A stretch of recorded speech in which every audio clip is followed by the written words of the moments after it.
لالچ کی سزا۔ ایک دن ایک لکڑہارا جنگل میں لکڑیاں کاٹ رہا تھا۔ اسے اچانک خزانہ مل گیا جسے دیکھ کر وہ خوشی سے اچھل پڑا۔ پھر اس نے سوچا میں اکیلا یہ سب نہیں لے جا سکتا۔ اسے راستے میں ایک سوداگر ملا جسے لکڑہارے نے کہا تم میری مدد کر دو تو آدھا خزانہ تمہارا آدھا میرا۔ پھر سب نے سارا سونا اونٹوں پہ لاد دیا۔ سوداگر لالچی تھا، اس کے دل میں لالچ آ گیا۔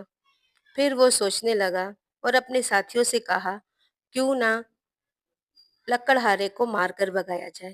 اس کے ساتھیوں نے لکڑہارے کو مارنا شروع کیا۔ لکڑہارے نے سارا خزانہ سوداگر کو دے دیا۔ اس کا لالچ پھر بھی ختم نہ ہوا۔ پھر وہ رات کے اندھیرے میں جنگل میں باقی خزانہ ڈھونڈنے گیا۔ اس پر جنگلی بھیڑیے نے حملہ کر دیا اور اس کو ہلاک کر دیا۔ لکڑہارے کے پاس ایک قیمتی ہیرا تھا جو اس نے اپنی جیب میں چھپا لیا تھا۔